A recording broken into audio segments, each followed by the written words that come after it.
ఇంత త్వరగా తిరుమల దర్శనం చేసుకోవచ్చా? ఎలాగో ఈ వీడియో లాస్ట్ వరకు చూడండి, మీకే అర్థమవుతుంది. ఈ ఖాళీ బ్యారిగేట్లు హాల్లో చూసి ఖాళీగా ఉందని ఎగేసుకొని వెళ్ళిపోయా.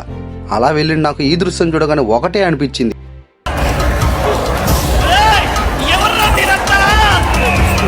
ఎలాగో వెళ్ళాలని ఫిక్స్ అయినా కాబట్టి వెయిట్ చేద్దామని చెప్పి వెయిట్ చేశా. కరెక్ట్గా టికెట్ తీసుకోవడానికి 5 మినిట్స్ ముందు టికెట్ అయిపోయిందన్నారు. అయ్యో ఎలా గోయిందా అనుకునే టైంలో 10 మినిట్స్ తర్వాత ఫ్రైడే నైట్ వెళ్ళిన మాకు సండే ఎర్లీ మార్నింగ్ దర్శనం టోకెన్ ఇచ్చారు. అమ్మయ్య అనుకుని టికెట్ తీసుకుని ఇంటికి వెళ్ళిపోయి సాటర్డే ఈవినింగ్ బయలుదేరినాం.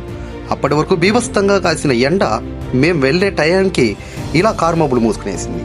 ఇలాంటి చల్లని వెదర్లో ఆస్వాదిస్తూ తిరుమలకి అయితే స్టార్ట్ అయిపోయాం.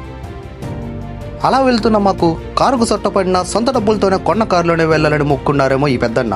అలాంటి గట్టి సంకల్పంతోనే మేము ముందుకు సాగిపోయాం. అలా సగం కొండ ఎక్కగానే వాన స్టార్ట్ అయ్యింది. ఏదైతే ఏదైందని చెప్పి జెట్ స్పీడ్లో కొండకి తడుచుకుంటూ వెళ్ళిపోయాం.